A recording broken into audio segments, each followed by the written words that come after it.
नमस्कार, knocking-news.com में आपका स्वागत है। मैं हूं गिरिजेश वशिष्ठ। आज जल्दी में और कम समय में पूरी बात बताऊंगा। आपका जो डेटा है उस पर सरकार की लंबे समय से नज़र थी। मैं कई सारे वीडियो बना चुका हूं। पहले उसने आधार के ज़रिए आपके बारे में सारी जानकारी इकट्ठी करने की कोशिश की, लेकिन सुप्रीम कोर्ट ने उसे रोक दिया। उसके बाद बहुत सारे अलग अलग तरीके के रास्ते आए।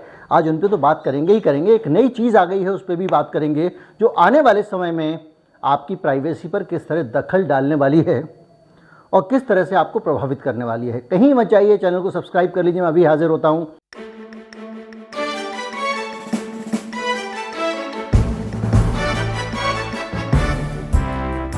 आपको याद होगा कि प्राइवेसी हिंदुस्तान में हमेशा से कंसर्न है। सुप्रीम कोर्ट का फैसला आया और उस फैसले में बाकायदा ये साफ किया गया कि प्राइवेसी मनुष्य का मौलिक अधिकार है और उसका जीवन स्वतंत्रता के अधिकार से वो जुड़ा हुआ है। ये आप अच्छी तरह से जानते हैं कि किस तरह से हमारी प्राइवेसी सरकार के हाथ में जाती है तो उसका क्या मतलब होता है। इस पे वीडियो बना चुका हूँ मैं बहुत सारे। किस तरह से अलग अलग समयों पे पूरी दुनिया में प्राइवेसी पर हमले किए गए, हांगकांग का आंदोलन क्या है, ये भी मैं आपको बता चुका हूँ। और अब भारत में प्राइवेसी को लेकर बड़े सवाल खड़े हो गए हैं। आप याद कीजिए, जब आधार कार्ड नहीं चल रहा उसके बावजूद स्कूल के बच्चों में कह रहे हैं कि भाई CBSE में बैठना है तो आधार लेके आओ, यहाँ करना है तो आधार लेकर आओ। सबसे पहले यहाँ तक कि वोटर ID कार्ड के साथ आधार जोड़ दीजिए।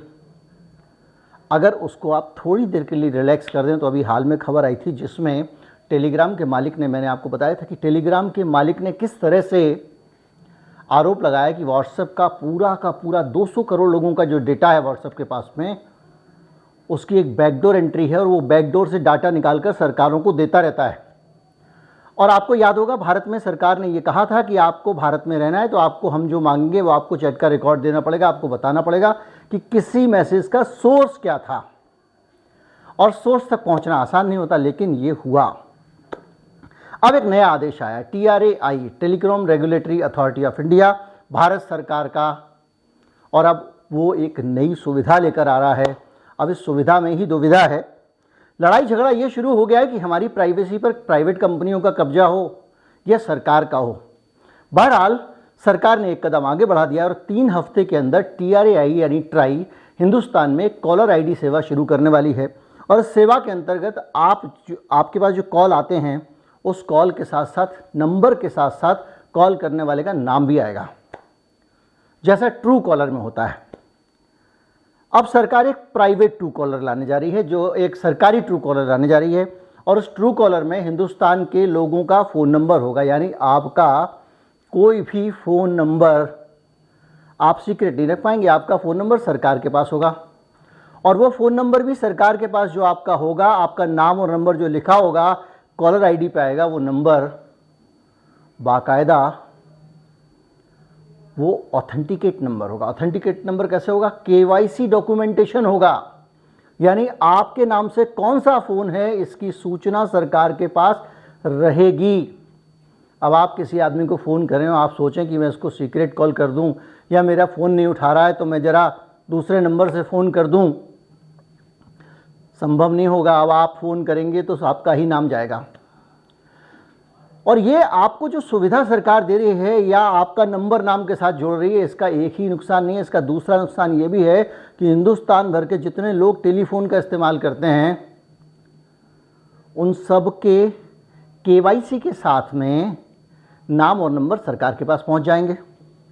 आपको याद होगा, जब कोविड का टीकाकरण हुआ था तो हम सबको जो टीके लगाए गए थे, हमको ये बताया गया था कि भाई आप टीका लगवाओगे, उसके बाद में आपका जो एक पोर्टल था, नेशनल हेल्थ पोर्टल, क्या नाम था, उस पोर्टल में जाके आपको पहले अपनी हेल्थ ID जनरेट करनी पड़ेगी कोविन पोर्टल पे। और हेल्थ ID जनरेट करने के बाद ही आप टीका लगवा सकते हो।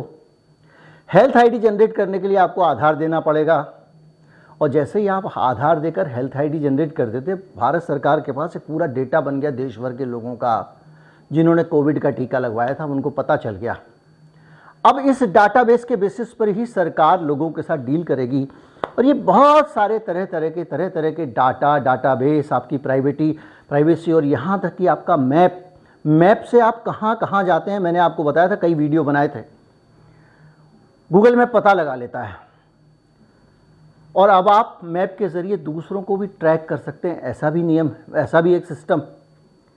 TRAI कह रही है कि भैया आप लोगों की लोकेशन आप क्यों ट्रैक करोगे, तो सरकार करेगी। तो अब ये कर दिया है कि कोई भी सरकार के अलावा लोकेशन ट्रैक नहीं कर पाएगा। अगर कोई भी टेक कंपनी इस तरह से लोकेशन ट्रैकिंग की सुविधा देती है तो उसके ऊपर जुर्माना लग जाएगा। यानी गूगल के ऊपर एक और जुर्माना लगाने का रास्ता खोल लिया गया है। इस बार 500 करोड़ रुपए एक वायलेशन पे जुर्माने की बात की गई है। इससे पहले भी वो जुर्माने आए थे, गूगल पे अलग से बनाएंगे वीडियो। लेकिन एक चीज़ आपको साफ दिख रही होगी कि किस तरह से गूगल को बार बार घेरा जा रहा है। और गूगल को घेरे जाने की एक जो सबसे बड़ी वजह सामने आ रही है वो वजह ये मानी जा रही है कि गूगल अकेली ऐसी कंपनी है जिसने सरकार को अभी अपने सिस्टम में उस तरह से एक्सेस नहीं दिया है। इसको उठा दो, इसको पटक दो, इसको हटा दो, ये बातें करने के लिए सरकार को लिखित में ही उनको देना पड़ता है, जिम्मेदारी लेनी पड़ती है कि ये चैनल हमने हटवाया, ये वीडियो हमने हटवाया। फेसबुक की तरह नहीं है कि वहाँ का लीडरशिप जो आरोप लगते हैं, भाई हम तो फेसबुक के अंदर जाते नहीं, लेकिन जो खबरें आती हैं इंटरनेशनल मीडिया में सारी की सारी, तो फेसबुक की तरह नहीं है कि वहाँ पे वो अपनी तरफ से ही सरकार को खुश करने के लिए उद्यत रहें। बहरहाल इसके अलावा और भी बहुत सारी चीज़ें हैं, लेकिन अभी के लिए ये ही खबर है। और खबर इतनी है कि आने वाले समय में जब आपको कोई फ़ोन करेगा तो आपको उसका नाम पता चल जाएगा, और आप किसी को फ़ोन करेंगे तो उसको उसका नाम पता चल जाएगा। तो इस तरह से चुपचाप फ़ोन करने और अननोन नंबर से कॉल करने के आपकी सारी सुविधा ख़त्म हो जाएगी। लेकिन यहाँ मामला मेरी सुविधा आपकी सुविधा का है ही नहीं, हिंदुस्तान के 150 करोड़ लोगों की प्राइवेसी का मसला है। और एक नेशन वाइड बड़ी टेलीफोन डायरेक्टरी बन जाएगी जिसको सरकार ओन करेगी, सरकार के पास होगी और वो सरकार के काम आएगी। सरकार के काम आना और देश के काम आने में अंतर है, ये आप सब जानते हैं, मैं कई बार बता चुका हूँ। नमस्कार, जय हिंद।